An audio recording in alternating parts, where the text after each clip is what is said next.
We're going to look at Google Forms again, but we're specifically going to look at the feature called Go to a Page Based on Answer. Now this is much more tricky, and I think once you get the hang of it, my top tip would be map out on a piece of paper the decisions and the paths you want your form to take. And also, as you'll see, you have to get used to going back and editing. It's not just a straightforward create a question, create a question, create a question. You have to go back and get used to editing and tweaking. So I'll show you. Let's create a form, which we'll just call example. I'll take the default theme, click OK. Right, my question is going to be curry or chocolate. In other words, do you prefer curry or chocolate? So this is going to be a multiple choice in that you can only have one answer, and based on the answer you'll go to a certain page. So as soon as I click the go to page based on answer box, you'll see what happens. First of all, let me just make sure I've got my two answers, curry or chocolate. So depending on which you choose from your multiple choice question, you go to another page. Now we don't have any additional pages yet, so I'll show you how to create them.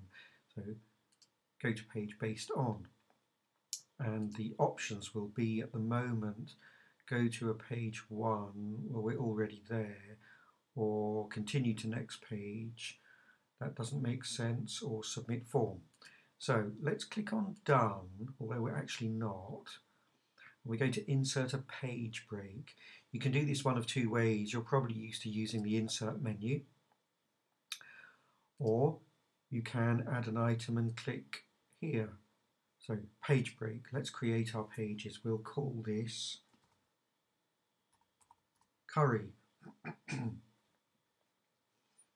we want to create a page called curry. Well, we've done that, but we don't actually have a question, and my question will be on a scale of perhaps 1 to 5. So we're going to add an item, scale.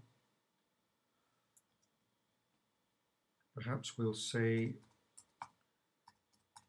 how much do you like curry? It's a scale of 1 to 5, where 1 is low, 5 is high. So there we go, curry. Let's now add another page, so another page break. And we'll call this page chocolate.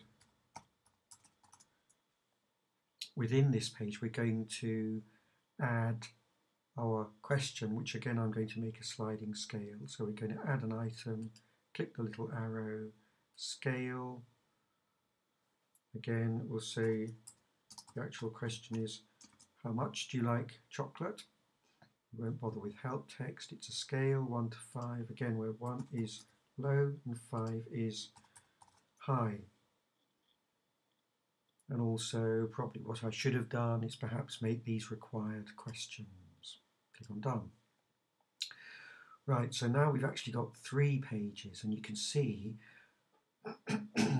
it says page 1 of 3, page 2 of 3, page 3 of 3. So let's edit this question, because we're going to say, if you like curry, continue to page, well it is page 2, and it's also labelled curry. Easy. If you like chocolate, go to page 3. Now that's starting to make more sense. If we like curry, we'll be asked how much. If we like chocolate, we'll be asked how much. But if we like curry and we drop down to page 2, then we really want to finish. We don't want to drop through to page 3. So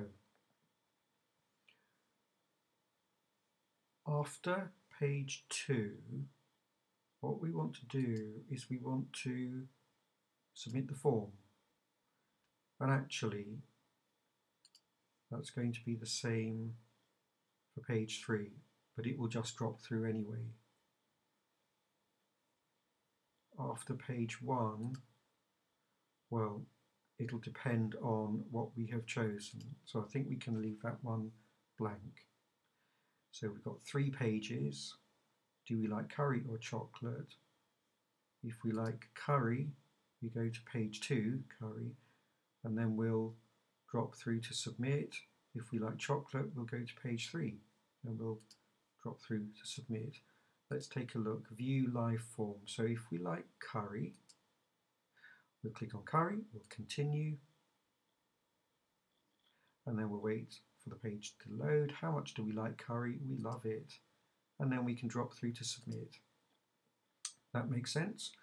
Let's go back to our form, view live form. If we like chocolate, we want to drop through to that page for chocolate, which is what happens.